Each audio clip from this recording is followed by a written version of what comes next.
बहुत ही ज़्यादा मज़ेदार से बहुत ही ज़्यादा डिलीशियस, एकदम सॉफ्ट, जूसी और मुंह में घुल जाने वाले चिकन रेशमी कबाब की रेसिपी। इसको हम कुछ अलग तरीके से बनाएंगे और बहुत ही ज़्यादा मज़ेदार से ये कबाब बनकर तैयार होते हैं। आप इनको पराठों के साथ, नान के साथ, हरी चटनी और प्याज के लच्छों के साथ सर्व कर सकते हो। दावतों के लिए आप इसको बना सकते हो।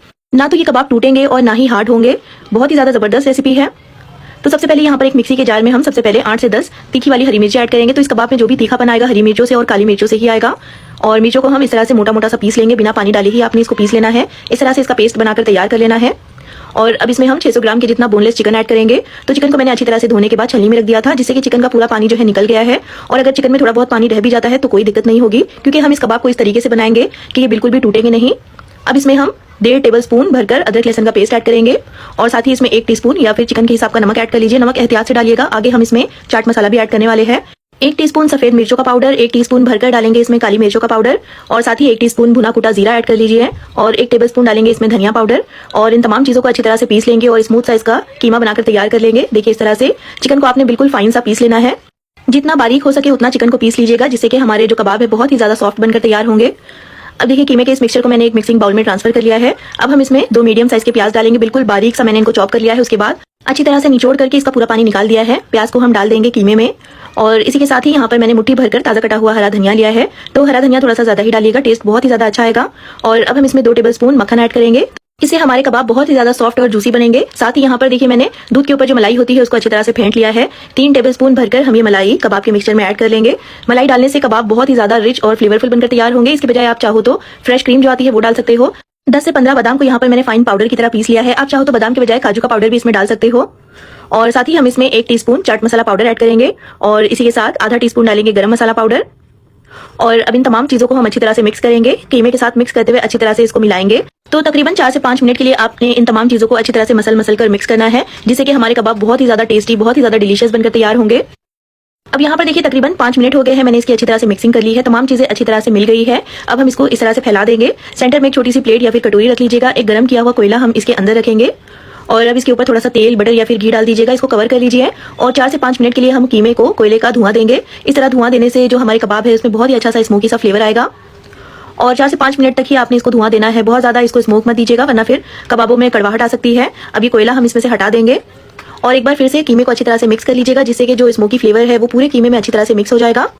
और उसके बाद हम कीमे को तकरीबन 2 से 3 घंटों के लिए फ्रिज में रख देंगे। अगर आपके पास वक्त कम हो तो आधे से 1 घंटे के लिए जरूर रख लीजिएगा। इसको कवर कर देंगे और रख देंगे फ्रिज में। और तकरीबन 2 से 3 घंटों के बाद यहाँ पर मैंने एक ग्रिल पैन लिया हुआ है। इसमें 2 टेबलस्पून तेल, मक्खन या फिर घी ऐड कर लीजिए। ब्रश की मदद से तेल को अच्छी तरह से फैला दीजिएगा। अच्छी तरह से पैन को तेल से ग्रीस कर लीजिए। तो यहाँ पर मैंने ग्रिल पैन का इस्तेमाल किया है। आपके पास अगर नॉर्मल नॉन स्टिक पैन हो तो आप उसमें भी इन कबाबों को बना सकते हो। और अब इस कीमे को हम ग्रिल पैन में डाल देंगे। अच्छी तरह से स्पैचुला की मदद से इसको फैला दीजिएगा ग्रिल पैन के अंदर। और यहाँ पर गैस की जो फ्लेम है इस वक्त ऑफ है। इस वक्त हमें फ्लेम को ऑन नहीं करना है। पहले अच्छी तरह से ये जो कीमा है इसको फैला दीजिए। अच्छी तरह से इसको इवन कर लीजिए।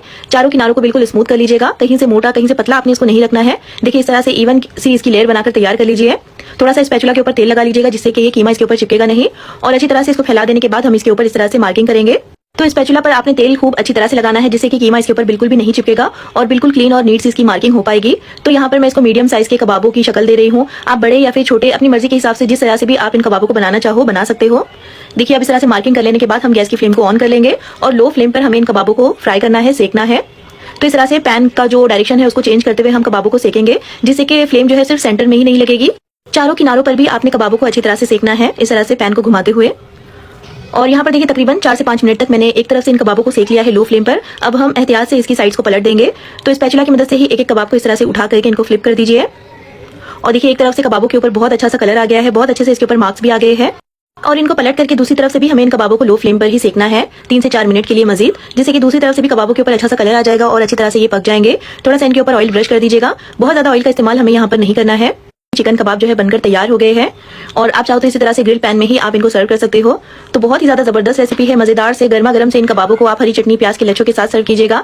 चपाती, पराठों के साथ या फिर नान के साथ आप इनको खा सकते हो। दावतों वाली रेसिपी है, ट्राई इनको एक बार जरूर कीजिएगा। और क्योंकि आज हमने इन कबाबों को बिल्कुल अलग तरीके से बनाया है, इसलिए इनको शेप देने की झंझट भी नहीं है। जिस तरह से चाहे इनको कट कीजिए, जिस तरह से चाहे इनको शेप दीजिए। अगर कभी आपके पास वक्त कम हो, कबाबों को गोल टिक्कियों की शेप देने के लिए आपके पास वक्त नहीं हो या फिर सीख कबाब बनाने के लिए वक्त नहीं हो, तो फिर इस तरह से कबाबों का पूरा मिक्सचर पैन में डाल दीजिए और जिस तरह से चाहे इनको कट कर लीजिए और सेक लीजिए। झटपट से ये कबाब बनकर तैयार हो जाएंगे और दिखने में भी ये कबाब काफी यूनिक और मजे के लगते हैं। तो फिर ट्राई एक बार जरूर कीजिएगा इस आसान सी, मजेदार सी और बहुत ही ज्यादा यूनिक रेशमी कबाब की रेसिपी को। और अगर रेसिपी पसंद आती है तो प्लीज इसको लाइक